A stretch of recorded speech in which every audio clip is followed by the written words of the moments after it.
स्वागत है आपका मेरे YouTube चैनल पर। इस वीडियो में हम सॉफ्टवेयर डेवलपमेंट प्रोसेस के बारे में बात करेंगे और साथ ही साथ अपना पहला C++ प्रोग्राम भी लिखेंगे। डिफाइन द प्रॉब्लम मतलब सबसे पहले किसी भी प्रॉब्लम को समझना। सॉफ्टवेयर डेवलपमेंट प्रोसेस का पहला स्टेप है उस प्रॉब्लम को समझना या डिफाइन करना जिसको हम सॉल्व करना चाहते हैं। कुछ प्रोग्रामर्स बिना प्रॉब्लम को समझे ही कोड लिखना स्टार्ट कर देते हैं, जिसकी वजह से कोड बाद में जाकर काफ़ी कॉम्प्लेक्स हो जाता है।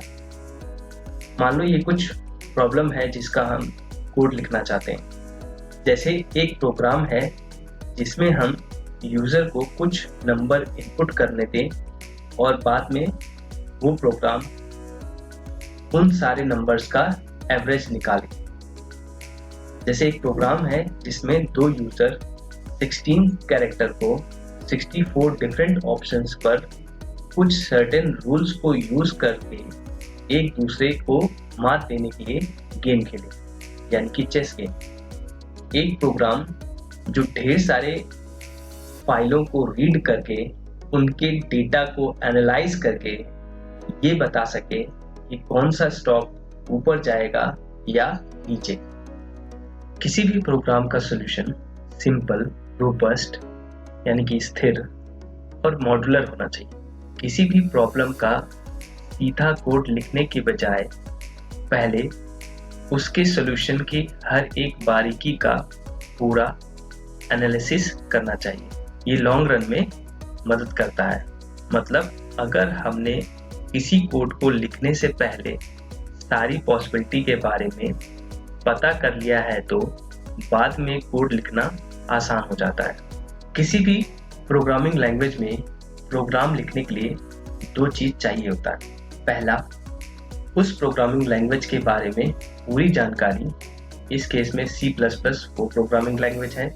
दूसरा, कोड एडिटर जिसमें हम कोड लिख सकते हैं, कंपाइल करके एग्जीक्यूटेबल बना सकते हैं। हालांकि आप कोड लिखने के लिए टेक्स्ट एडिटर जैसे कि Notepad++ का यूज कर सकते हैं, पर कोड को लिखने के लिए कोड एडिटर ज़्यादा उचित माना जाता है, क्योंकि एक अच्छे कोड एडिटर में प्रोग्रामिंग लैंग्वेज के लिए कुछ स्पेशल फीचर होते हैं, जैसे syntax highlighting, line numbering, auto completing, showing different blocks of code and proper indentation।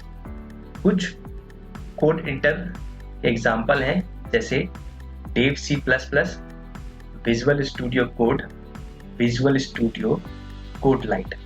आजकल ऑनलाइन कोड एडिटर भी अवेलेबल हैं, जैसे आप सर्च कर सकते हैं GDB online debugger, compiler explorer. अगर आप अपने सिस्टम में कंपाइलर इंस्टॉल करना नहीं चाहते हैं या इंस्टॉल नहीं कर सकते हैं, कोड एडिटर कोड लिखने में काफ़ी हेल्प करते हैं। Code editor different colour pattern का यूज़ करते हैं, जिससे कोड को समझना आसान हो जाता है और गलतियां करने की भी गुंजाइश कम हो जाती है। कोड एडिटर में फाइल लिखने के बाद हर प्रोग्रामिंग लैंग्वेज में फाइल सेव करने के लिए फाइल के नाम के साथ साथ फाइल का एक्सटेंशन भी देना होता है, जो कि हर प्रोग्रामिंग लैंग्वेज के लिए फिक्स होता है। जैसे पाइथन में .py, C में .c और C++ में .cpp एक्सटेंशन का उपयोग किया जाता है। C++ में लिखे हुए इस कोड को हम helloworld.cpp नाम से सेव कर सकते हैं, जहां पर hello world फाइल का नाम है और .cpp फाइल का एक्सटेंशन है। फाइल के नाम में एक्सटेंशन लगाना जरूरी होता है। इसी की वजह से कोड एडिटर उस फाइल को पहचान पाएगा कि ये किस प्रोग्रामिंग लैंग्वेज का कोड है। अब कोड लिखने के बाद इस कोड को हमें कंपाइल करना होगा। Compilation basically high level language को मशीन लेवल लैंग्वेज यानी कि streams of zeros and ones में बदलने की प्रक्रिया है। कोड को कंपाइल करने के लिए कंपाइलर की जरूरत होती है। C++ सोर्स कोड को कंपाइल करने के लिए C++ कंपाइलर चाहिए, जैसे GNU, MSPC, CLang, Intel C++, MinGW, etc. Compiler किसी भी सोर्स कोड के फाइल को प्रोसेस करता है और उसके साथ ये दो काम करता है। पहला, कंपाइलर ये देखता है कि सोर्स कोड लैंग्वेज के रूल्स को फॉलो कर रहा है कि नहीं। रूल्स से मतलब है प्रोग्रामिंग लैंग्वेज की ग्रामर और सिंटेक्स से। ग्रामर, बिल्कुल सही सुना। जैसे हर ह्यूमन लैंग्वेज की अपनी एक ग्रामर होती है, उसी तरह से इन प्रोग्रामिंग लैंग्वेज की भी अपनी ग्रामर होती है। अगर ये रूल्स नहीं फॉलो होते हैं तो कंपाइलर डिटेल एरर मैसेज देता है, जिससे हमें पता चलता है कि किस लाइन में एरर हो सकती है। और ये कंपाइलेशन प्रोसेस तब तक करना पड़ता है जब तक सारी एरर रिजॉल्व न हो जाए। दूसरा काम है कि अगर कोई एरर नहीं है तो कंपाइलर C++ कोड को मशीन लैंग्वेज में कन्वर्ट कर देता है। इस प्रोसेस में सोर्स कोड से एक ऑब्जेक्टिव फाइल बनती है। इस फाइल का नाम सोर्स कोड की फाइल के नाम होता है, पर .o या .obj एक्सटेंशन के साथ। इस एग्जांपल में सोर्स कोड फाइल का नाम helloworld.cpp है, तो ऑब्जेक्ट फाइल होगी helloworld.o। किसी भी प्रोग्राम में एक या एक से अधिक .cpp फाइल हो सकती है, तो ऑब्जेक्ट फाइल भी उतनी ही बनेगी जितनी .cpp फाइल होगी। कंपाइलर के काम खत्म करने के बाद अगला स्टेप होता है लिंकर का।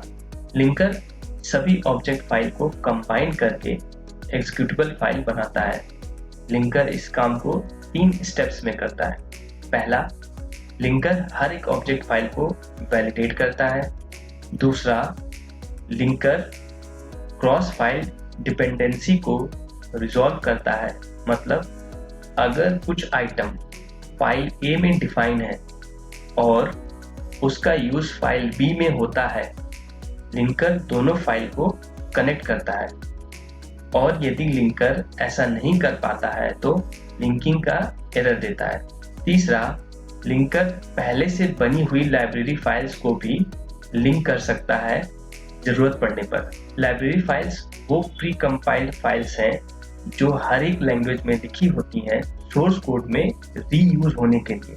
जैसे IOStream एक स्टैंडर्ड C++ लाइब्रेरी है जिसमें बहुत सारी फंक्शनैलिटी पहले से लिखी हुई है, जैसा कि इस कोड में हम उन सारी फंक्शनैलिटी में से एक std::cout को यूज कर रहे हैं हेलो वर्ल्ड को स्क्रीन पर डिस्प्ले कराने के लिए।